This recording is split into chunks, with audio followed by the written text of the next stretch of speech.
Are you cruising through life not always knowing what direction you were headed? Let Live on Purpose with Dr. Paul Jenkins be your guide. Live on Purpose will give you insights into your life and show you how you can become the driver and captain of it. No more aimless wandering. By learning the principles that govern happiness and wealth, you will be able to make personal progress that you have only dreamed possible. And now, here's your host, the shrink who expands your life, Dr. Paul.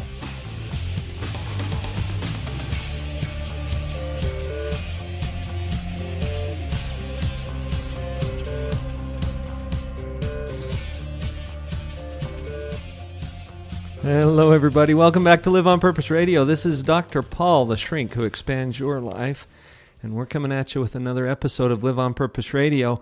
I'm excited to have another guest with me today. She is a life coach and someone who is helping people to figure out kind of a tricky issue that I'm going to get to here in just a minute.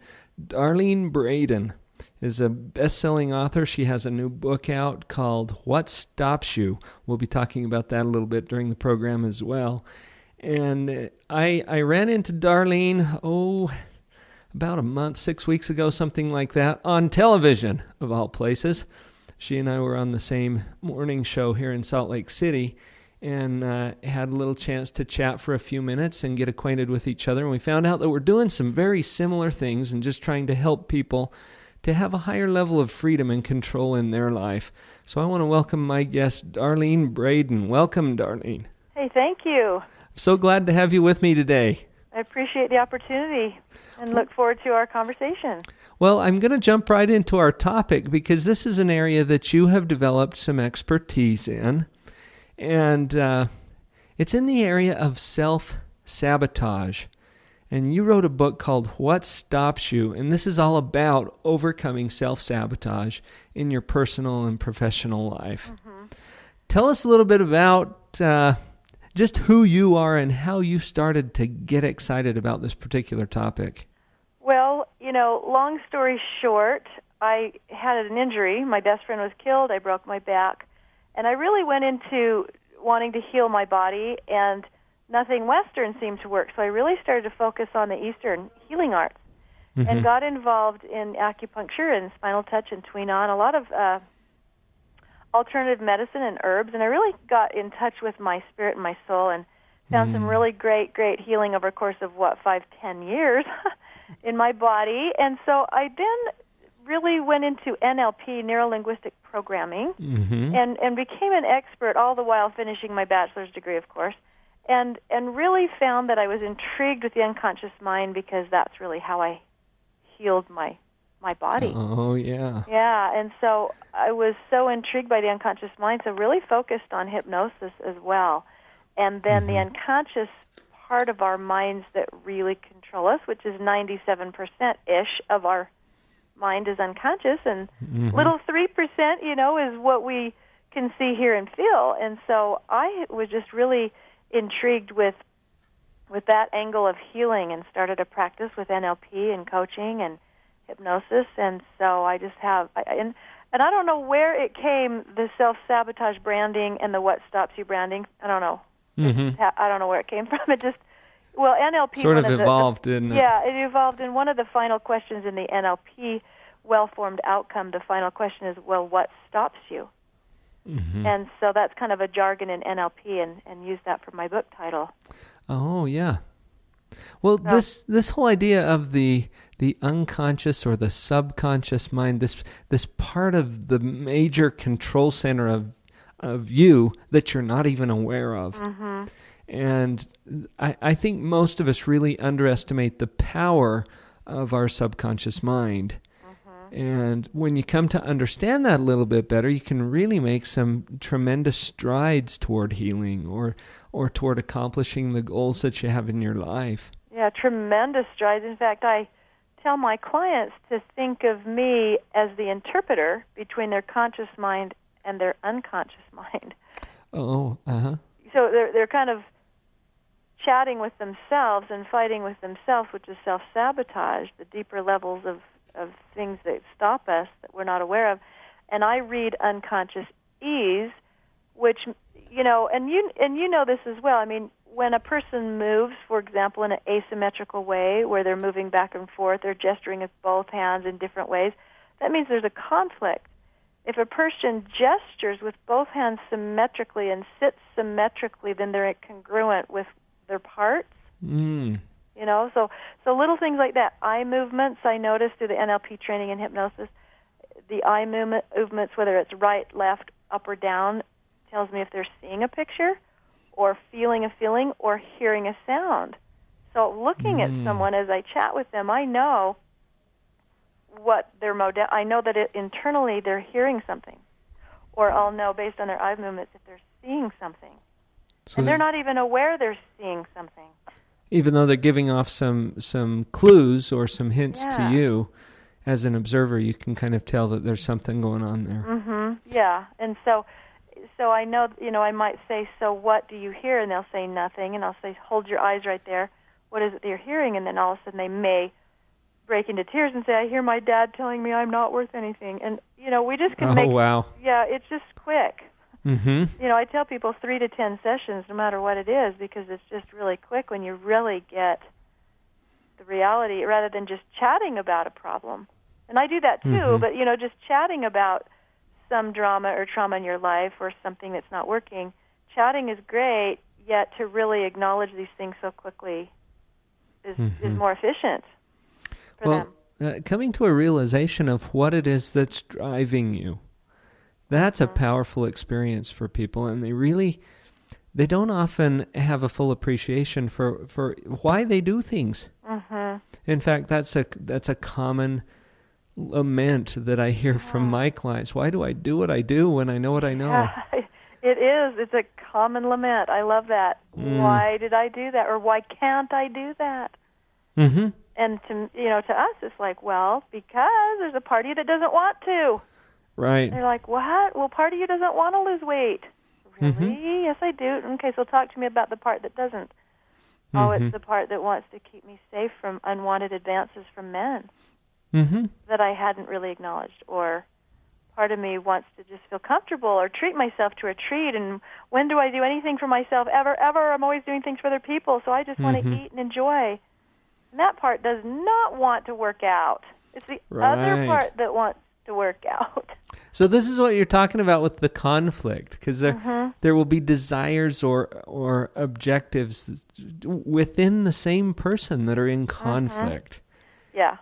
And so let's. I want to get into this self-sabotage idea a little bit more. I just not too long ago read the Arbinger Institute, Leadership and Self-Deception, and they talk about that quite a bit in this book, in the context of leadership. But this is something that I think all of us deal with at some level. We just kind of go through our lives and we operate in what we would consider to be a natural or a normal way. And part of that includes this almost continual process of self-sabotage. So I would love to have you talk just a little bit more about what that is. What is self-sabotage? How does it work? A war inside of me. That would be self-sabotage. Part of me wants this, part of me wants that. It's a fight inside. And like I've mentioned, sometimes it's conscious and sometimes it's not. Sometimes it's very deep, like an inner child wound, or an adult that's acting out like a midlife crisis really could be the inner child sabotage, an inner child that wants something that hasn't has been stuck in a developmental stage, according to Erickson, those stages. And so if they're stuck in a developmental stage, the body grows up, but that part of the mind does not. Now, that is not a clinical disorder. That is something everyone listening has. Everyone but Jesus, maybe Mother Teresa, because the fact of the matter is we're human beings. So it's a daily revision and to really assess and say, what's going on. So sabotage is a war inside. If you've set a goal before, for those of you listening, if you set a goal before and you haven't reached it, then you set it again and you just didn't reach it again, and then next year, again, you just didn't quite lose that weight or, clean your office, or you just didn't quite do what you wanted, there's probably part of you that doesn't really want to do it. Mm-hmm. And it can be, and what I do, Dr. Paul, is with my clients and all listeners, get a piece of paper out. In the beginning stages to really find self-sabotage is to write down conflicts that you've had today. Like, I wanted to wear this, but I wanted to wear that. That is a conflict. It's a very simple one. I wanted to go at 10 o'clock, but maybe I'll go at 3. No, maybe I should go at 10, because then I could da-da-da-da. But 3 o'clock would be better. No, how about, and that's a conflict as well. And some of them are very simple, like, okay, I'll just decide. Okay, we're good. Mm-hmm. Other times it's like a real war inside over something even simple. And then it could be bigger, like, I want to move, sell my house, but I really want to live here. But I kind of want to live by the ocean and my business opportunities are better somewhere else. Mm. So that's what self-sabotage is. So whether it's simple or complex, that doesn't matter. It's the same kind of a process that's going on. Correct. And you're suggesting, okay, the first step toward identifying that is to start looking at the conflicts that you experience. Mm-hmm. That are simple. Even just to begin with. Kind of a daily experience, kind of a conflict that you might have. Such as, I wanted to get up this morning, and part of me didn't. Mm-hmm. I mean, we all have that. How common is that one, right? Especially if it's before 9 a.m. Uh-huh. Do I want to get up at 6? No. Yeah. No. Yes, I do, I said to myself. No, I don't. Mm-hmm. And that's, so to recognize those conflicts is really important. And both of those desires actually represent things that you want, but it's different parts of you that are wanting it. Exactly. And as you know, there's a lot of people call the part the good and the bad part. Mm. And hopefully in this call, people will learn that doesn't work, because when we have a good part and a bad part, we stuff the bad part down, but its intent is good. So let's say you want to have a midlife crisis. You want to leave your spouse.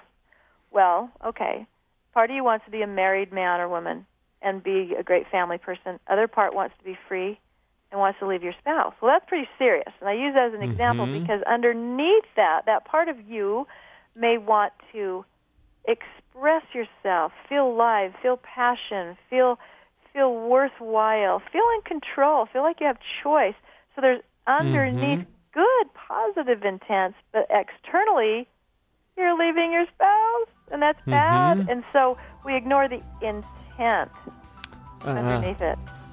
And there may be other ways to satisfy that desire or that need that are more adaptive for your life. And that's the key.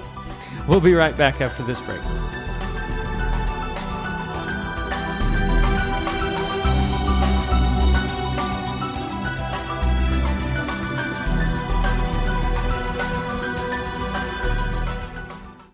Raising kids is one of the most challenging and rewarding experiences we can have in life.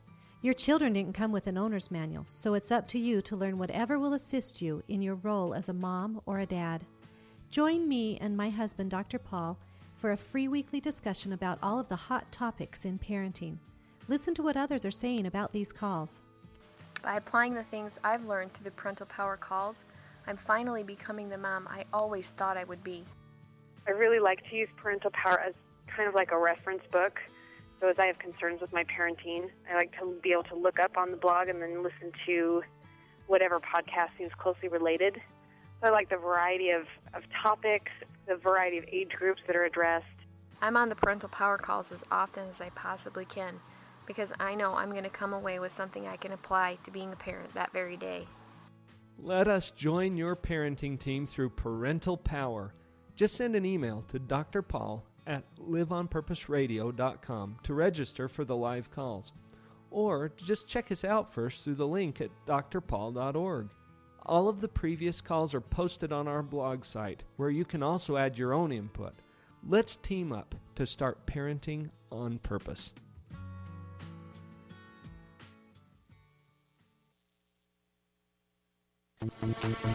Hi, this is Jason Adams, one of the co-founders of CashflowParadigm.com. We created Cashflow Paradigm as a way to help others look at money differently. What are your beliefs about money? Is it good or bad? Many people have beliefs that limit their control over money and don't even realize it. The thing most people don't realize is that their beliefs about money greatly affect the amount of money and prosperity they have. It's all about your paradigm. Come play a fun game with us called Cashflow 101, created by best-selling author Robert Kiyosaki. Come meet new people and check your paradigm as we learn principles that govern our personal and financial lives while having fun together. Currently, we are holding monthly game nights in Provo and St. George, Utah. Go to our website at www.cashflowparadigm.com to register for upcoming events. That's www.cashflowparadigm.com.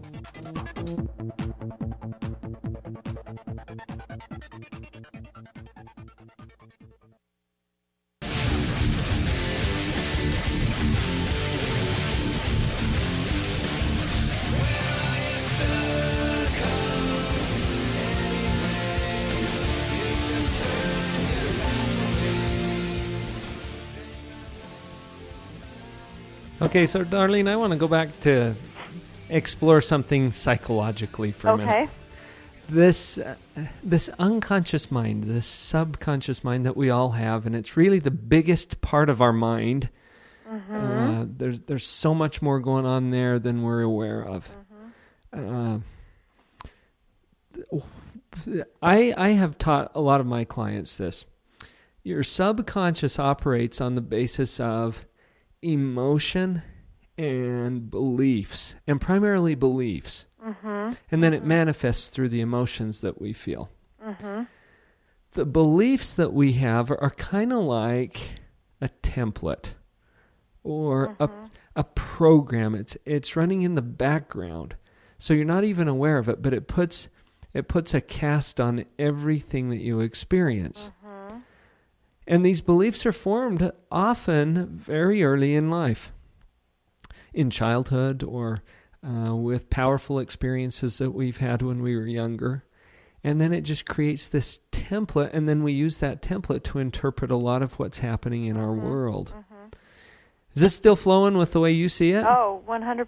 I add to that in the subconscious is the id, the lizard brain, the animal brain that just wants to survive and doesn't care how we do it, whether we're angry. So I add that in there, and then you couple it with limiting beliefs, and we're kind of in trouble. Well, it kind of sets us up, doesn't it? Yeah, because we're just a lizard. A lizard would go to the bathroom right in front of you. Yeah. So would a dog, just right over there, and it just wants to survive. And if so if we have that inside of us without the superconscious, without, the societal. So I just kind of, societal expectations. So I mix the animal instinct that we have with the limiting beliefs, and that's why we all need each other's help through this life. So you have a word that you use in your book. The word is fables. Tell us about fables. Okay, so fables are once upon a time. Okay, so you're at lunch waiting for someone to come, and they don't come to lunch. They're late. And then they're really late, 5 minutes, then 10, and so you just get your piece of paper out and your pad, and you write a fable about why they're late. They're late because they don't like me. And then you think, I'll write another fable that they're dead. They got in an accident. And then you say, well, maybe I'll write a fable about the fact that I'm not very smart, and I got the wrong day. I'm not good at time management. Maybe I'll write the fable that they're bad at time management. Maybe I'll write the fable that I'm on that show. What's it called? Punked. I'm being punked. Candid camera. And so a fable is just not real. It's a story we make up based on our world, and the id that wants to survive and be okay. We make fables up and stories that are not true, but we think they're true. And Darlene, haven't you found that you can't not make up fables? Yeah. You're going to make these stories, but anytime you experience something in life, you have to have some way of interpreting it or understanding it.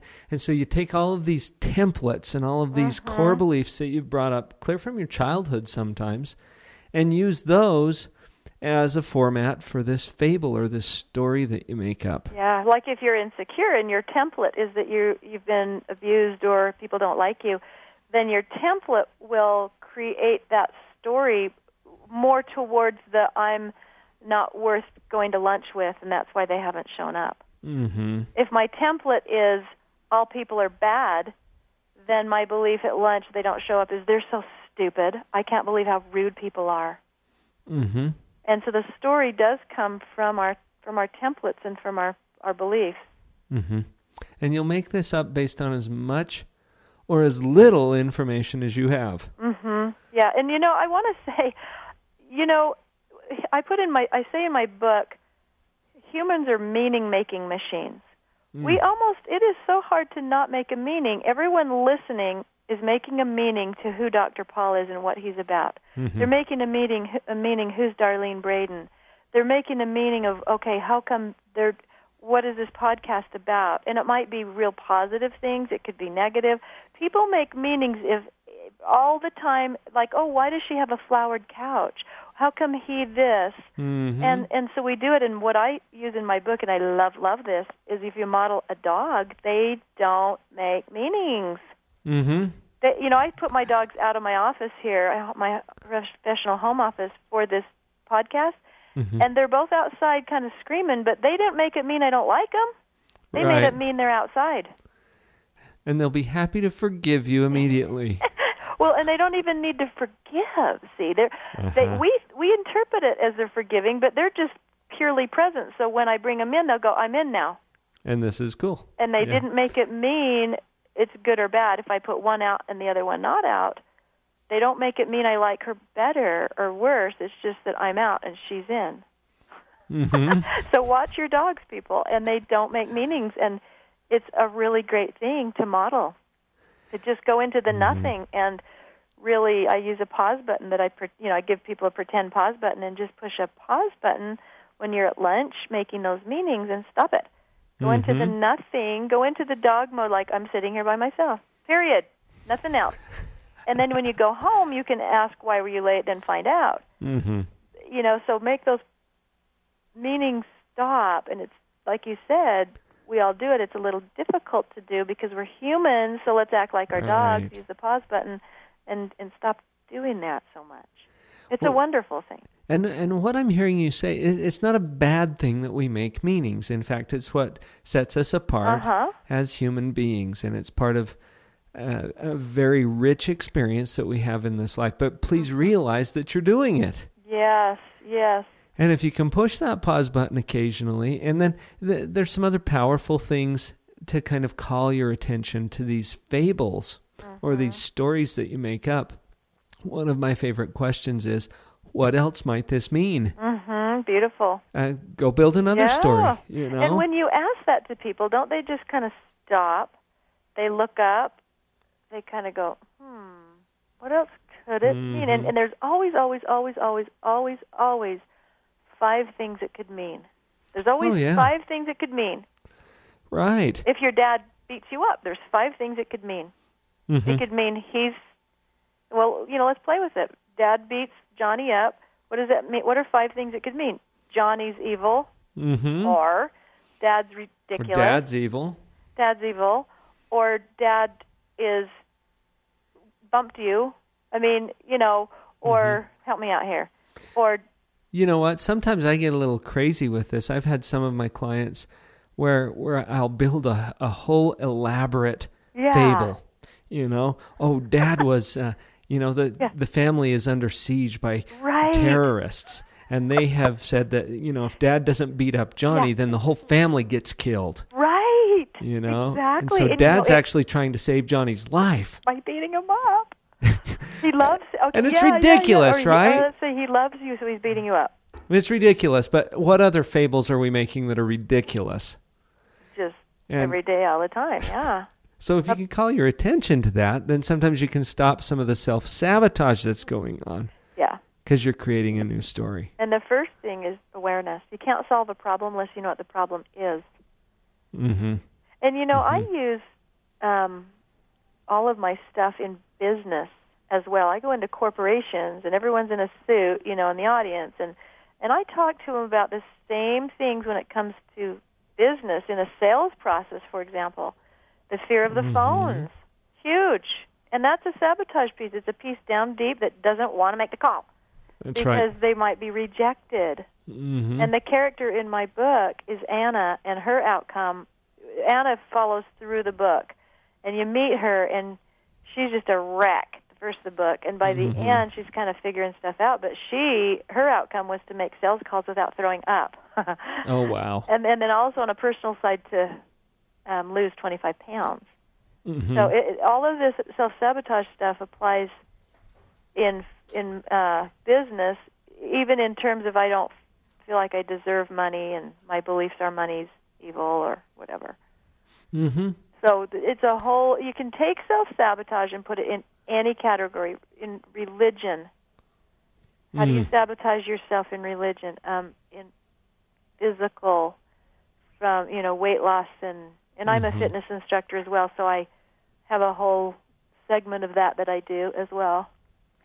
Oh, yeah. Well, that's a huge area where I've seen, personally in my practice, I've seen self-sabotage kick in as people have these stated goals. They want to be fit, they want to lose a certain amount of weight or whatever it is, and then secretly or subconsciously they are clinging to the status quo. They want to keep that going. And if you have 1,000 people, you're going to have 1,000 different answers as to what stops them. And that's why private coaching is great. My second book out is What Stops You from Having the Body You Want. Oh, So, I was on the home team on the Tuesday fitness day for that. That's the K-Jazz television morning show in Salt Lake City. Yeah.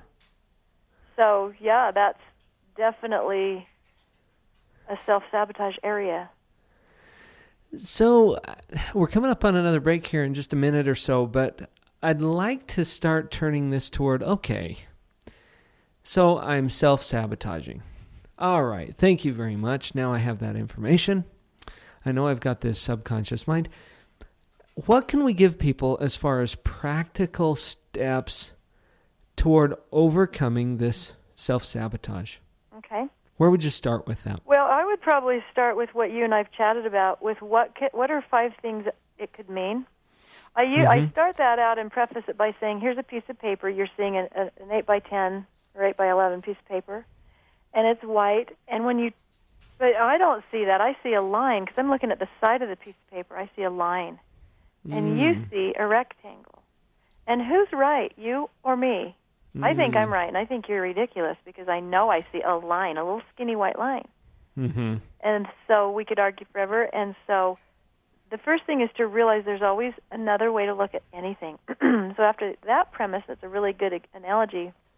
Then to go into, well, what are 5 other things it could mean? And another thing I do is I question them with, we call it sleight of mouth in NLP. We'll say, well, I'll tell you about sleight of mouth when we come back from the commercial. That sounds like a plan. Okay. We'll be right back.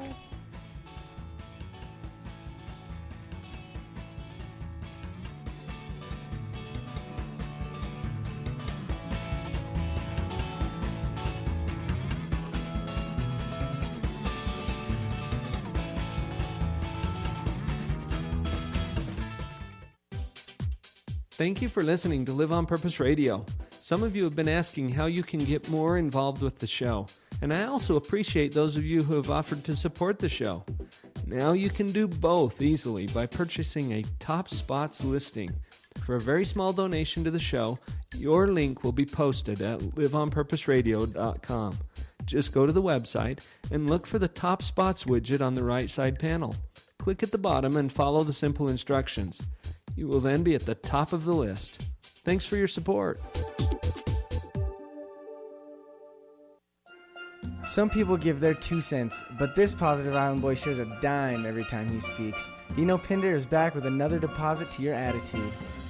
Back home in the Bahamas, people are always friendly and they greet each other everywhere they go. But I've noticed since coming over here that people just don't want to talk to each other as much, and when they get ready to, or they think they're in a situation where they actually need to say something to somebody, they jump on the cell phone. I refer to this as everybody's own cell phone island, because that's what they are. Everybody's living on their own island. And I've even noticed, since you get on elevators, you walk in an elevator, people don't even want to talk to you. They're afraid to even look you eyeball to eyeball. They keep staring down on the ground. And until they finally jump on the cell phone and start playing with it, and then the door opens up and they go on the way. So cheaper we get back to how things are supposed to be, and greet each other and say hello and go back to like how our grandparents used to. I think you just need to jump off of that real estate there, because that real estate and them cell phone islands are way too expensive. This has been Dino's Dime. For more island wisdom, visit dinosdime.wordpress.com.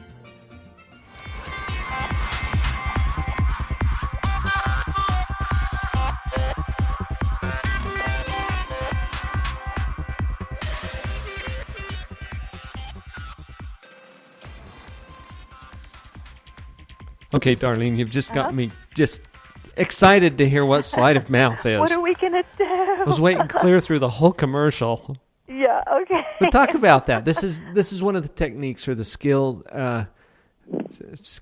tools that you use with your clients. Yeah, okay, so sleight of mouth is, I'm always going to be fat, and you say, for sure?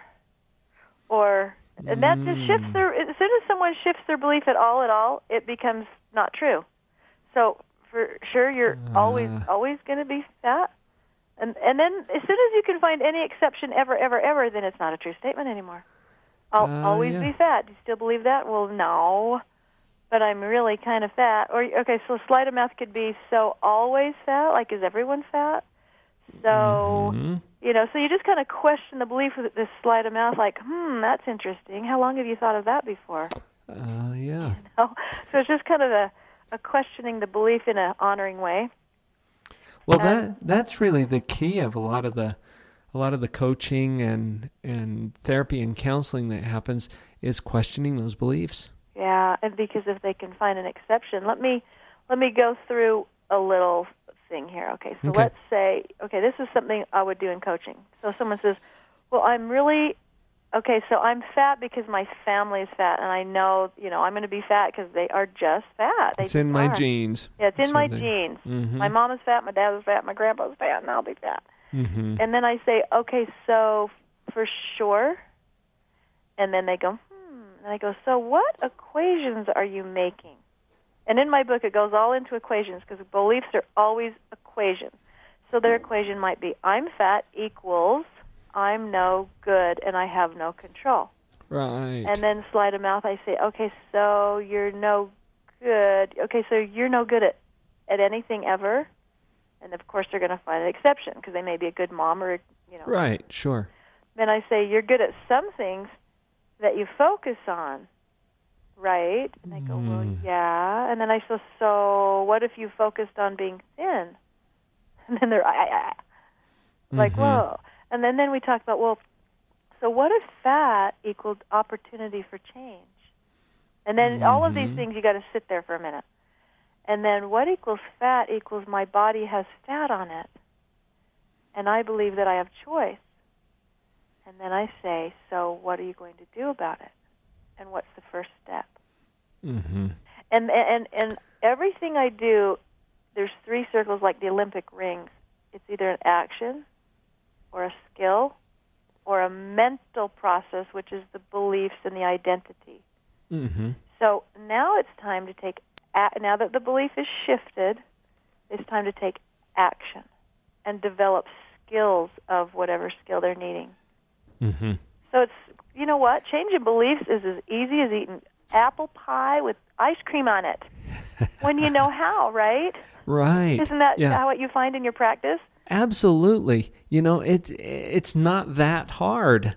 Except I say it's impossible if you don't have these little hints, these little skills. Then, seriously, as you know, you've had 50, 60-year-old men and women in your office that are struggling with something they formed when they were 3 years old. Right. So it's really hard to do, if not impossible. Yet if you know some of these little skills of questioning, sleight of mouth, looking at it differently, then it becomes simple. Like, I cannot believe I believed that at the first of this session. That's so funny. I like what you said about skills, too, Darlene, because, you can take an action, you can kind of know what to do, and maybe even take some steps in that direction. But a skill is really something that you have practiced, something that has become part of what I refer to as your neural pathways, or the cruise control, the autopilot of your mind. And it becomes a natural way that you think. And one of the examples that I use in some of the seminars that I put on is a keyboard.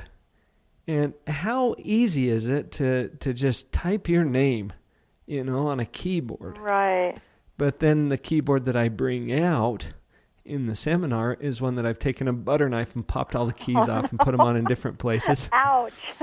And then I challenge people to type their name. Can you imagine? Yeah. It is, wow, that's really a good metaphor. Good job. Well, and it is so difficult because you can't use your old neural pathways on that new keyboard.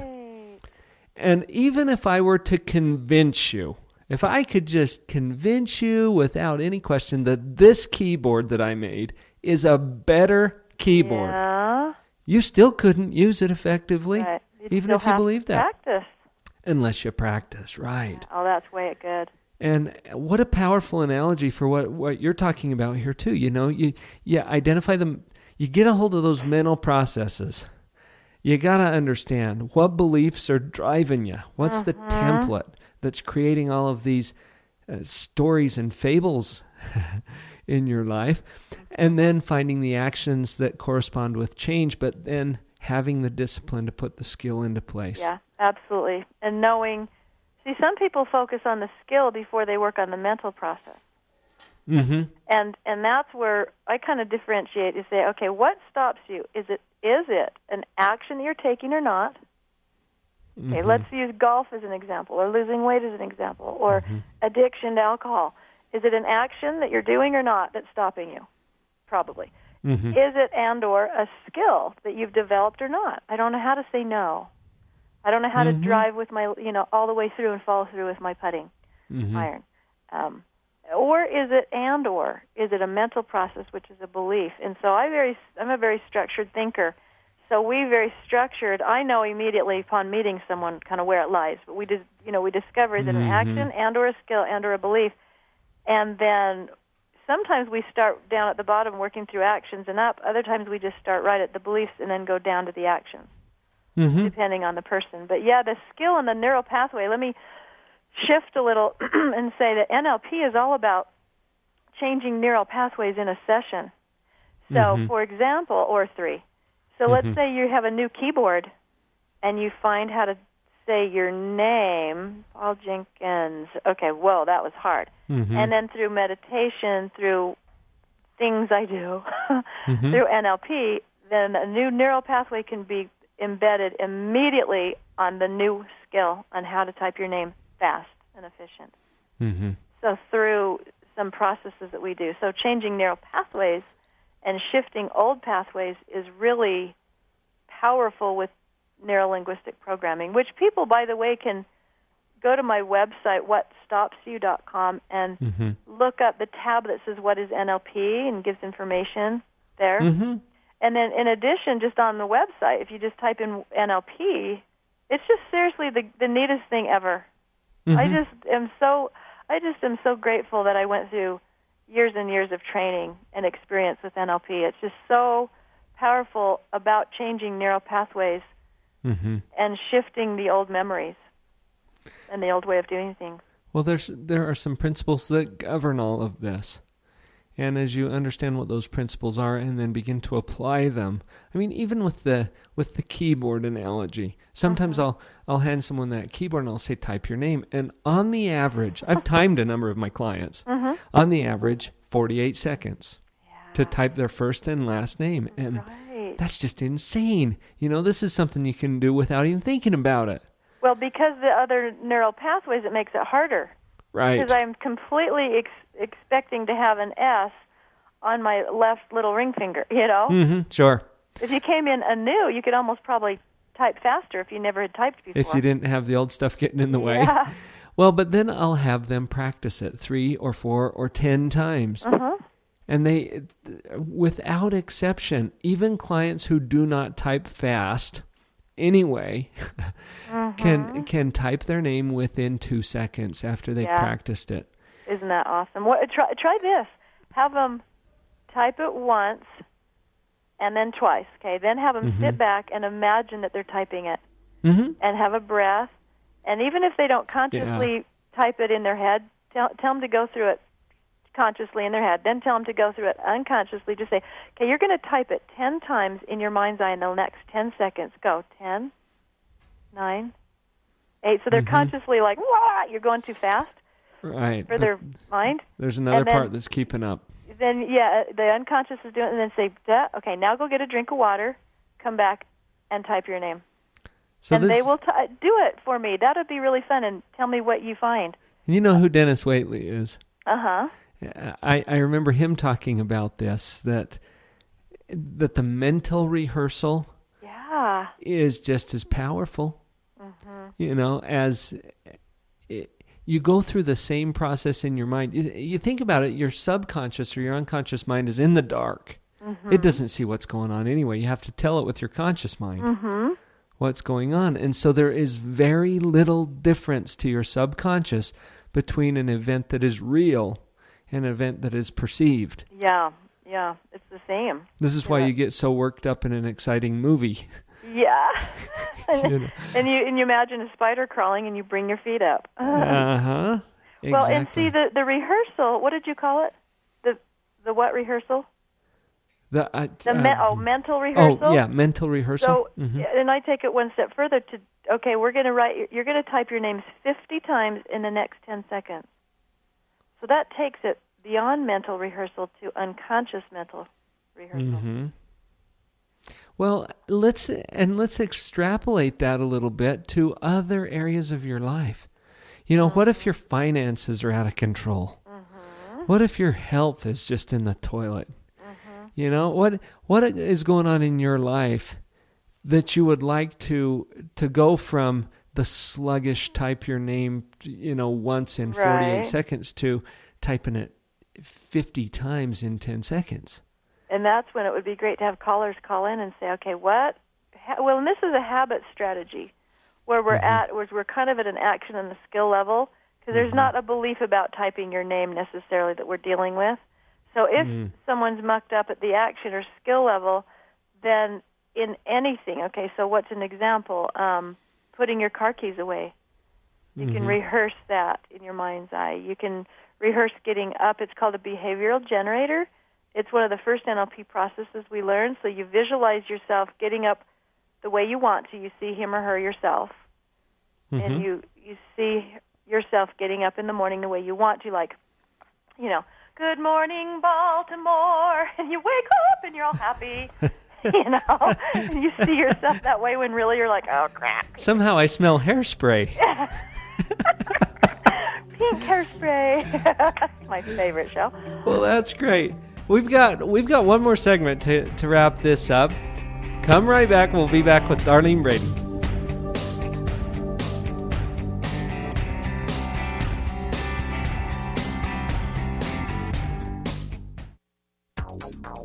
If the pile of books you want to read is growing faster than the pile you have read, then Abundant Reading Systems can help you. After taking Abundant Reading Systems course, I dramatically increased my ability to expand my knowledge in a much more efficient way. My fastest test today was in the 7,000 words per minute. I highly recommend this program from what I've seen it do for other people who've been through the entire program and from what I've seen in myself today. I've teamed up with Abundant Reading Systems to offer a single-day intensive speed reading workshop that will at least double your reading speed, guaranteed. This belief started to grow inside of me that I thought, I can really do this. I can read, as fast as I let myself read. And ended up doubling my speed reading time, which was really good. This is David Hinton, founder of Abundant Reading Systems. I want to personally invite you to join us for our next event. Visit AbundantReadingSystems.com now. Abundant Reading Systems, reading at the speed of imagination.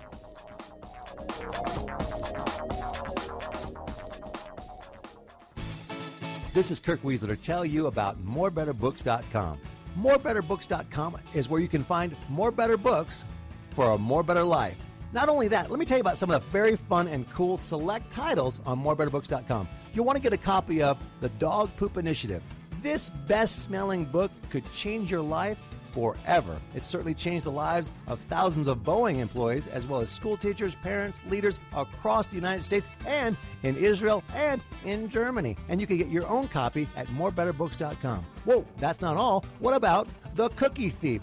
This classic tale told in a rhyming format, fully illustrated with very fun hidden messages. Pick up a copy now today on morebetterbooks.com. Other great titles there: Finding Your Pathway to Mastery, Beyond Illusions, Make It Great. These titles are only available on morebetterbooks.com. Go to morebetterbooks.com today and begin to have a more better life and live that life on purpose.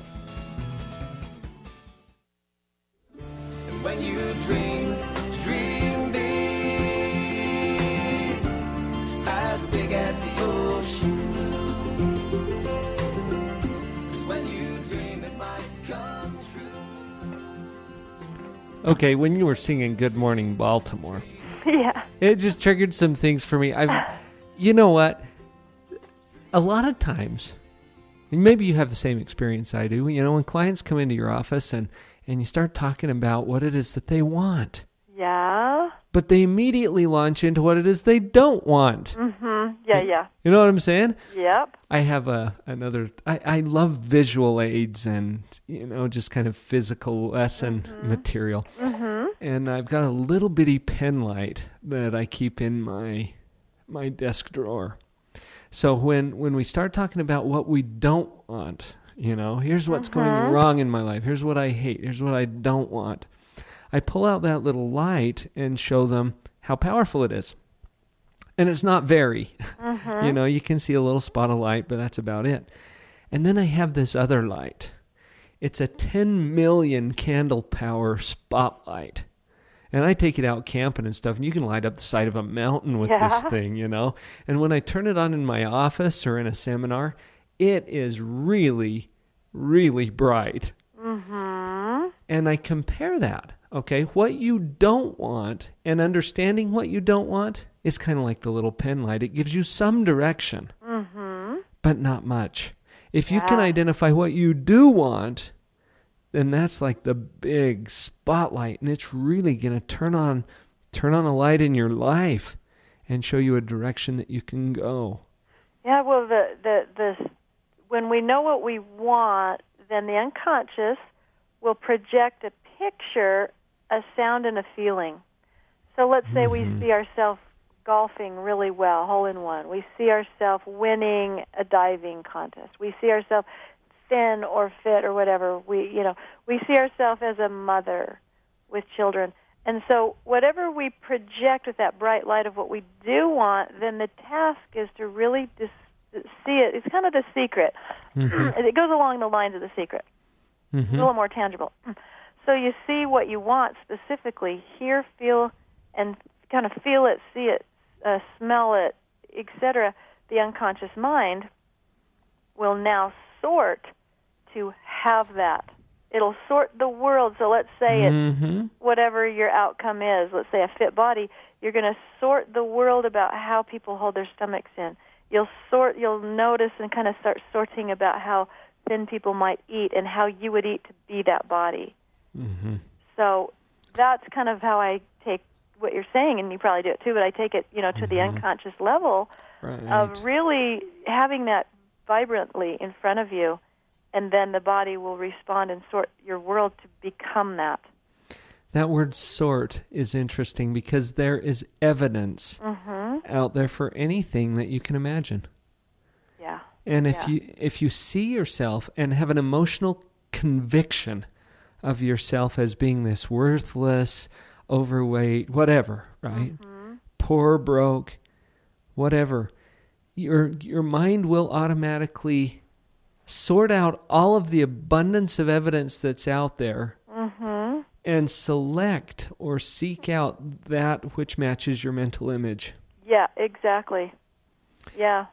So if you're picturing yourself fat and slobby, working, at a really low-paying job, then we sort the world to make it true. Right. So watch out what you think, people. And we don't know we're thinking what we're thinking. And what I do is I say to people, what are you seeing in your mind's eye? I'm just seeing you. No. Close your eyes. What do you see in your mind's eye that's not in this room? And they go, oh, I see my taxes falling off the table, and I see my desk swirling around, and I see my ex-spouse yelling at me, and I hear this voice that's going in this side of my head. And so we call those submodalities in NLP to really find out what's going on really in your head that you didn't know when you walked up my stairs here. Mm-hmm. Well, that's that gets us into a whole nother fun topic. All right. Discussion. Well, I just thought of a little quote from Wayne Dyer that I really like too, and he said you got to be really careful what you think. He says, beware of what you. No, how did he say it? He said, whatever you really, really, really, really want, you will get. So be careful. And then he says, but the converse is also important. Whatever you really, really, really, really don't want, you will also get. Yeah, because you're thinking about it and you're sorting for it. Wow, that's aggravating, isn't that? I know. My dad says you can't get out of this life alive. Nobody gets out of it alive. But the aggravation, that it's also the good news, because if you really can manifest, I like that term, bring into being or create. If you really can create your reality through the mental blueprints that you're creating, what that means, and this is the bad side or maybe the downside, it means that whatever you're experiencing right now is exactly what you have created. Yes. Exactly the way you have created it. I believe that. We've created our lives. Every single person has created their lives, and that is really hard when you're married to an addict to admit. It's really hard when you have a physical ailment that you didn't know that unconsciously there were some things that you brought that on. That's a deep subject right there. And so we create our lives. And so back to manifesting what we want. Okay, so that's what I want. This is where I'm at that I've created. Oh, well, they're different. Then what stops you? Isn't that a good question? Yeah, because then all of a sudden you go, oh, that's what stops you. Boing, just that. Oh, that's what stops me. It's an action or it's a skill or it's a mental process like a belief or an identity piece. And then you have it in your hand. You go, okay, now that's little enough. I can really address that. And the part that bites is that you drive your life. You sort of drove to wherever it is that you are right now. But then the bad news is also the good news, and that is your hands are on the wheel. You can drive it wherever you choose. Yeah, when you learn how. And so, right. I think it's just so cool that we have so many resources. Like your whole website's amazing, and things that you offer for free, and your services. I've had a couple of clients, by the way. Did you get my email that know you? Yes. Yeah, and talk very, very highly of you. And I think it's so great, and for the price, too, of the things we charge as experts, like $19.99. My whole life's work is in a book. Right. How cool is that for people? Well, I think I should charge $5,000 to $7,000. I was really surprised when they said $19.99. Oh, but you know what? You put even more than that into it. I had this chat with Leslie Householder. I don't know if you've read her book, The Jackrabbit Factor. If you haven't, do. I highly endorse it. But she was saying, she'd spent, I don't know, over $100,000 in some period of time to gain the knowledge that she then turns around and sells for, $14.95 or whatever it is. And what a beautiful thing, though, that we can share knowledge like that. A lot of it's even free. Yeah. And just get connected with principles that can be life-changing. When we're talking about creating life, I wanted to make one distinction, too. You create your life. That is absolutely true. I don't think that we should get too confused about creating circumstances, because you can impact some of the circumstances of your life and other things just happen. Right. I think that's true. And it's not even about you. I hold that belief as well, that we don't necessarily create the wind that knocked something over. Right, exactly. And the rain falls on the just and the unjust. You know, and sometimes it rains. Okay, well, that's not about me. It's not raining on me. And I think that there are some things in life that are like that. You know, diagnoses are kind of an interesting animal because you absolutely have an impact on your own immune system.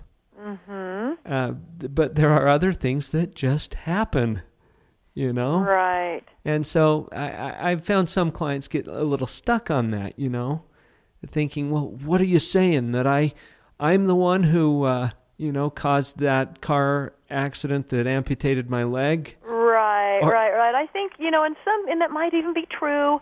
I just don't go that far. Right. Well, but there's a more relevant question beneath all of that. And that is, okay, given the circumstances of my life, what am I going to make out of all this stuff of my life? Right. And that's a more relevant question. Yeah. What am I going to do about it? I've got a guest coming up on this show who suffered an accident as a young boy. It was an accident at a scout camp, and it left him with some brain damage. And for years, he was in this victim mode, you know, and just mad at the organizers of the camp and the sponsors and everybody else for, you know, what had happened to him. And just recently, he realized, wait a minute, this is just the stuff of my life. And that doesn't matter as much as, okay, what am I going to create from the stuff of my life? Yeah. Well, and you need to know how, because if you just hear buck up, get in the driver's seat, take control of your life, and live the life you want, that to someone who doesn't know what to do is like, right. And so within that sentence, that's very true. Then I'm telling, you know, people on the that are listening to reach out to professionals in the area that you're looking for and experts. I have someone who does some flower gardens for me. I love flowers. But I am a reject when it comes to the ability to do that. Well, and so I need her to help me. There's others with expertise that you can tap into. Yeah. And we don't all know everything. As along those lines, Darlene, before we wrap up, we've got about a minute left, and I just want to really give people an opportunity to tap into your expertise. We've mentioned your website, whatstopsyou.com. Whatstopsyou.com. I noticed you've got a bunch of free stuff there too, ebooks and if you little scroll offers. down, kind of on the left, all the way down at the bottom, there's about 4 or 5 ebooks that are balanced living assessments, your body assessment. There's Wonderful. Quite a few things that are free on my website. And I will put a direct link for purchasing your book right here on Live on Purpose Radio. Okay. And we'll get some links up there for you. I want to give you the last word here, Darlene. What is it that you'd like to leave our listeners with today? You have choice, and you are important. You are loved by many. The world is completely different because you live. No matter who you are, you have your special medicine for the world, and you may not know what that is yet. And find it if you know. If you do know, continue on that, because you're an important person. Reach out, as we all do, to gather resources to really live the life that you create and that you want. Well said. Darlene, thank you so much for joining me at Live on Purpose Radio today. You're welcome. My pleasure. I had a great time. It has been great. I want to encourage everybody to go out there, take what you've learned today, and live on purpose. We'll catch you next time. Thanks, Paul.